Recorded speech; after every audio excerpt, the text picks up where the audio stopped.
اقرأ وربك الأكرم الذي علم بالقلم علم الإنسان ما لم يعلم. کنداپور میں ہرن کے چمڑے کے ساتھ 2 گرفتار. شہر میں آیا ہوا گورکھپور کا نوجوان لاپتہ. ڈھونڈنے میں تعاون کی اپیل. قید تنہائی کے خلاف آرتھر روڈ جیل میں سید ذبیح الدین کی بھوک ہڑتال. بم کی فرضی کال کی وجہ سے دہلی ہوائی اڈے پر بین الاقوامی پروازیں ہنگامی طور پر منسوخ. مصری ارب پتی کا شامی مہاجرین کے لیے جزیرہ خریدنے کا اعلان. یمن اسلحہ ڈپو میں دھماکہ. متحدہ عرب امارات اور بحرین کے 50 فوجی ہلاک. فکر و خبر ویڈیو نیوز کی نشر و اشاعت میں ادارے کا تعاون کرنے والے اہم تجارتی ادارے: علی educational book house بھٹکل، بھٹکل travel house بھٹکل، رپکو بھٹکل، افریقہ سپر والیو دبئی، اسٹار وے ٹریڈنگ دبئی، خالد قمیص عبداللہ ٹریڈنگ دبئی. ناظرین اب خبریں تفصیل سے. کنداپور یہاں کے کالاور نامی علاقے میں غیر قانونی طور پر ہرن کا چمڑا لے جاتے ہوئے 2 افراد کو پولیس نے گرفتار کر لیا ہے. اطلاع کے مطابق صبح قریب 5:15 بجے سب انسپکٹر ناصر حسین ان کے ماتحتین سواریوں کی جانچ اور تحقیق کر رہے تھے کہ اس دوران ملزمین پولیس کے ہاتھ لگے. ملزمین کی شناخت سرسی تعلقے کے انڈگی دیہات سے تعلق رکھنے والے محمد شفیع اور سورت کے شڈہلی سے تعلق رکھنے والے مصطفیٰ کی حیثیت سے کر لی گئی ہے. پولیس کو اس وقت شک ہوا جب چیکنگ کے لیے ان کی گاڑی روکی تو یہ پولیس سے گھبرا کر بھاگنے کی کوشش کر رہے تھے. بتایا جا رہا ہے کہ اس کو فروخت کرنے کے لیے محمد رزاق نامی شخص ان کے حوالے اس چمڑے کو کیا تھا. پولیس مزید تحقیقات کر رہی ہے. اسی طرح بھٹکل سے تعلق رکھنے والی ایک اور خبر کہ شہر بھٹکل میں اپنے کچھ ساتھیوں کے ساتھ آیا ہوا نوجوان گزشتہ 3 دن سے لاپتہ ہے. اس نوجوان کی شناخت یاسر بن کمال الدین گورکھپور کی حیثیت سے کر لی گئی ہے. تصویر میں موجود یہ نوجوان کہیں نظر آئے تو اس نمبر پر راشد نامی شخص سے رابطہ کرنے کی پرخلوص درخواست کی گئی ہے. نمبر ہے 08858415991. ممبئی قید تنہائی اور جیل انتظامیہ کے غیر منصفانہ و ظالمانہ رویے کے خلاف آرتھر روڈ جیل میں سید ذبیح الدین کی بھوک ہڑتال آج 31ویں دن میں داخل ہو گئی ہے، مگر جیل انتظامیہ ہنوز اس کا مطالبہ پورا کرنے کے لیے تیار نہیں ہے، جس کے خلاف ذبیح الدین نے عدالت کا دروازہ کھٹکھٹایا ہے، جہاں سے 7 ستمبر کو فیصلہ آنے کی امید ہے. واضح رہے کہ سید ذبیح الدین کو 11/26 معاملے میں گرفتار کیا گیا تھا اور اسے دہشت گردی کے دیگر معاملات میں بھی ماخوذ کیا گیا. گرفتاری کے وقت سے ہی اسے آرتھر روڈ جیل میں قید تنہائی میں رکھا گیا ہے، جہاں تازہ ہوا کی آمد و رفت کے لیے ایک ایکسوفین اور روشنی کے لیے بائیولوجن بلب جلایا جاتا ہے. اس کے علاوہ اس کے ساتھ جانوروں جیسا سلوک کیا جاتا ہے. نیز اسے نفسیاتی و جسمانی اذیت کے ذریعے پاگل بنانے کی کوشش کی جا رہی ہے، جس کا تذکرہ ذبیح الدین نے عدالت میں داخل اپنی درخواست میں کی ہے.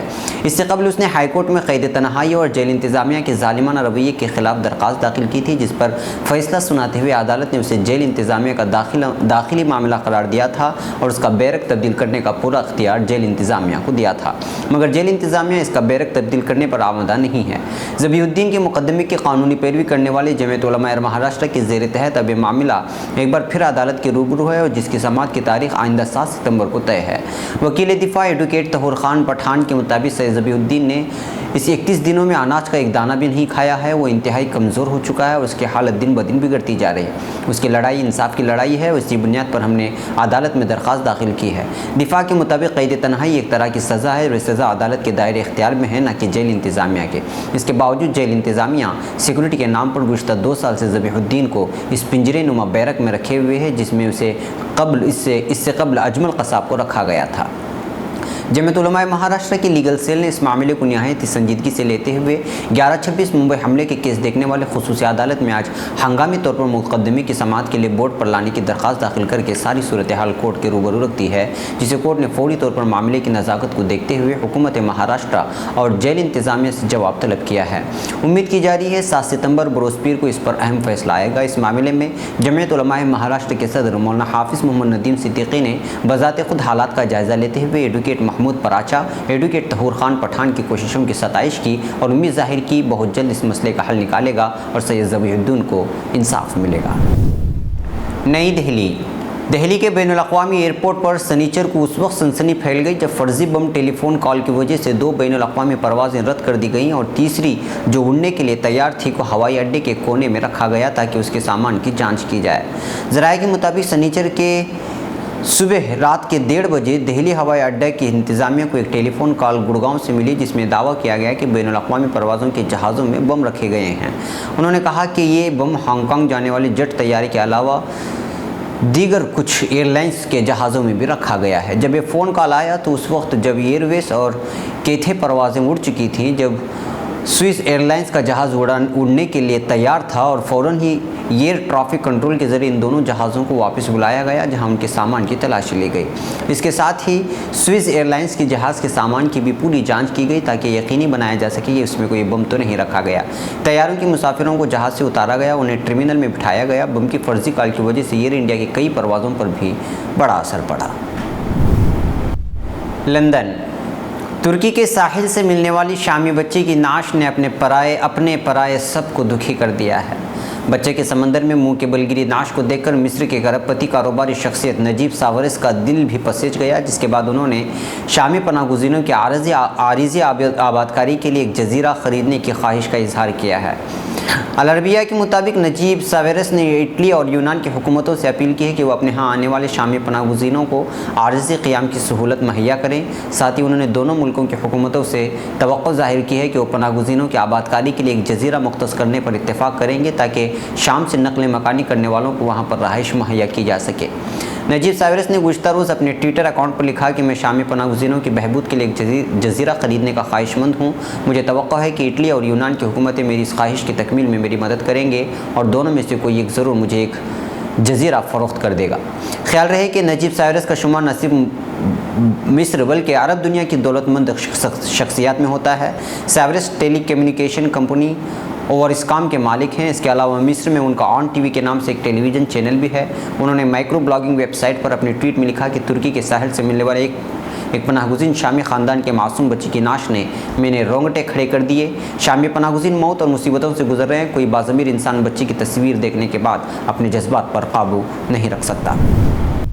صنعاء یمن میں ایک اسلحہ ڈپو میں ہونے والے دھماکے سے متحدہ عرب امارات اور بحرین کے 50 فوجی ہلاک ہو گئے ہیں۔ رپورٹس کے مطابق مرنے والوں میں 45 فوجی متحدہ عرب امارات UAE اور 5 بحرینی تھے۔ میڈیا رپورٹس میں کہا گیا ہے کہ یمن کے شیعہ حوثی باغیوں نے وسطی صوبے معارب میں سعودی قیادت میں اتحادی فوج کے ایک اسلحہ ڈپو پر حملہ کیا جس میں فوجیوں کی ہلاکت ہوئی۔ UAE کے وزیر خارجہ انور قرقاش نے کہا ہے کہ فوجیوں کی ہلاکت وسط ہوئی جب باغیوں نے اسلحے کے ایک ڈپو پر حملہ کیا۔ انور قرقاش کے مطابق ایسے بزدلانہ حملے نہیں روک سکتے جب فوجیوں کی اموات پر متحدہ عرب امارات میں 3 دن کے سوگ کا اعلان کر دیا گیا ہے۔ دوسری جانب بحرین کی فوج نے ایک بیان جاری کیا ہے کہ سعودی عرب میں فرائض کی انجام دہی کے دوران 5 فوجیوں کی ہلاکت ہوئی ہے۔ بحرین ڈیفنس فورس کی جانب سے جاری بیان میں فوجیوں کی تفصیلات بھی جاری کی گئی ہے، البتہ یہ نہیں بتایا گیا کہ ان فوجیوں کی ہلاکت کیسے ہوئی۔ البتہ رپورٹس کے مطابق ان فوجیوں کی ہلاکت بھی اسی دھماکے میں ہوئی۔ خیال رہے کہ اقوام متحدہ کے مطابق مارچ 2015 سے اب تک یمن میں جنگ اور سعودی عرب کی قیادت میں اتحادی افواج کی فضائی کارروائی میں 4500 افراد کی ہلاکت ہو چکی ہے، جس میں 2110 عام شہری شامل ہیں۔ واضح رہے کہ یمن کے دارالحکومت صنعاء پر ایران کے حمایت یافتہ حوثی شیعہ باغیوں نے ستمبر 2014 میں قبضہ کرنے کا اعلان کیا تھا۔ اس کے بعد مارچ 2015 میں سعودی عرب کی قیادت میں متحدہ عرب امارات، کویت، بحرین، قطر اور اردن نے حوثی باغیوں کے خلاف یمن میں فوجی کارروائی کا آغاز کیا تھا۔